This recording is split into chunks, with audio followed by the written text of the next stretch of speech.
بسم الله الرحمن الرحيم فلولا نفر من كل فرقة طائفة ليتفقهوا في الدين ولينذروا قومهم إذا رجعوا إليهم لعلهم يحذرون.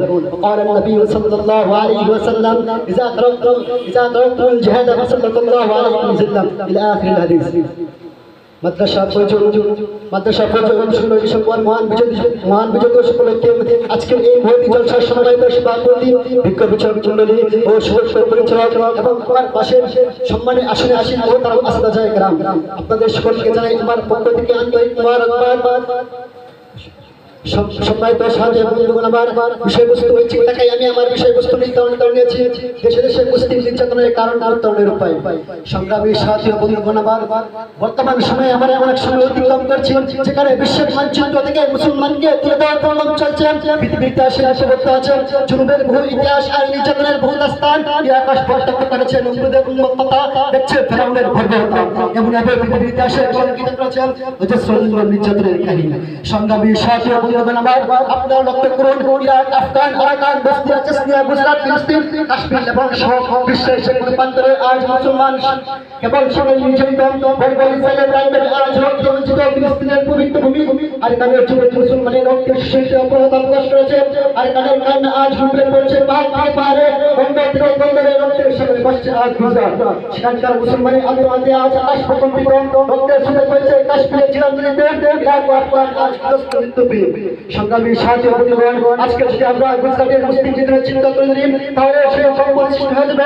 সেখানে মুসলমানদের উপর চলছে হত্যা, জুলুম আর নির্যাতনের সেগুলো আমার ছোট ছোট বন্ধু আমাদের কৃষকদের রাস্তায় এনে উলঙ্গ করে দর্শন করছে, নারীদের সাথে যাওয়ার ঘরে শুয়ে আগুন লাগিয়ে দিচ্ছে, বুকের সন্তানকে মায়ের সামনে মেরে ফেলছে, ব্রাহ্মণ বাংলা মুসলমানের রক্তে বলি খেলায় মেতে উঠছে, ভুল যখন আলোকপাতের মহড়া প্রদর্শন করছে। সংগ্রামী সাথী বন্ধুগণ, আপনাদের মাটি আজ গন্তব্যে পরিণত হয়েছে। সেখানে জয়গড় ছিল অবস্থা সেটা টক করে কাঁপছে। মানে কাঙ্ক্ষিত জন্য এরা আজ উপযুক্ত আল্লাহ সমর্পিত, এটাই তাদের অপরাধ। সংগ্রামী সাথী বন্ধুগণ, আমার চেচনিয়ার মা বলে আজকে চিৎকার করে বলছেন, হে মুসলিম যুবকরা, হে মুসলিম যুবকরা, আমাদের ঘরের যত রক্ষা করতে পারবে না, তার চেয়ে আমাদেরকে কুসম্মানজনক মৃত্যুর সন্ধান করে দাও, যাতে করে কোনো মার্কিনী বাচ্চার জন্ম যাতে না হয়। বস্তিয়া দুঃসর শিকার হয়ে এখনই মুসলিম মাতা এই বিশ্বের ধিক্কার জন্য মুক্তির স্বামী দিচ্ছে তার মতো নিম্ন পথে ওই তুলে চিৎকার করে বলছেন, রব্বানা আখরিজনা মিন হাযিহিল করিয়াতি সালিহাহ ওয়াজআলনা মিন লাদুনকা ওলিয়্যা ওয়াজআলনা মিন লাদুনকা নাসীরা। হে আল্লাহ, এই জালিম আর বিশ্বদের হাত থেকে আমাদেরকে রক্ষা করো এবং এই জালিম জনপদ থেকে আমাদেরকে বের করে দাও এবং আমাদের জন্য একজন রাহবার পাঠিয়ে দিন।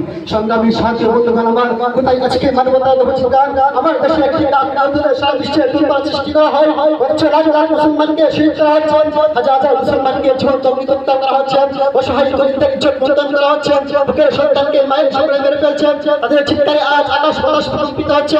কিন্তু এসব মানবতার অন্য করে আত্মচিৎকার প্রবেশ করে না, তাদের বিবেকের দ্বারে কি আঘাত হানতে পারে না। সংগ্রামী সাথী বন্ধুগণ, মুসলমানদের এই দুটো সম্পর্কে স্বয়ং হাদিসে বলা হয়েছে, ইজা তারাকতুমুল জিহাদ ফাসাল্লাল্লাহু আলাইকুম যিল্লা ইলা আখিরিল হাদিস। তোমরা যখন জিহাদ ছেড়ে কথা ছেড়ে তো তোমাদেরকে জিহাদের শেষ সময় পৌঁছতে হবে। আবার যখন তোমরা জিহাদ ছেড়ে ফিরে আসবে তখন বিজয় তোমাদেরকে করবে ইনশাআল্লাহ। মুহতারাম হাজিরিন, কোরআন শরীফে বলা হয়েছে, ওয়াতাসিমু বিহাবলিল্লাহি জামিআন ওয়া লা তাফাররাকু। তোমরা ঐক্যবদ্ধ থেকে পূর্ণ বিভক্ত হও না। সংগ্রামী সাথী বন্ধুগণ, ইতিহাস সাক্ষী যখনই মুসলমান বিভক্ত হয়েছে তখনই কুফরের শক্তি তাদের উপর ঝাঁপিয়ে পড়েছে। সংগ্রামী সাথী বন্ধুগণ, পরিষ্কার বলতে চাই, ওহে তারেকের উদ্দেশ্য ওহে মোহাম্মদ বিন কাসিম উদ্দেশিরাম, গর্জে উঠো আরেকবার, গর্জে উঠো আরেকবার, তোমার পায়ে রক্ত হেফাজত করার জন্য, তোমার প্রতি গুছের রক্ত দেওয়ার জন্য গর্জে উঠো আরেকবার, গর্জে উঠো আরেকবার এবং কুফরি শক্তির উপর ঝাঁপিয়ে তার বিস্তার ভেঙে মারি দাও। আসসালামু আলাইকুম।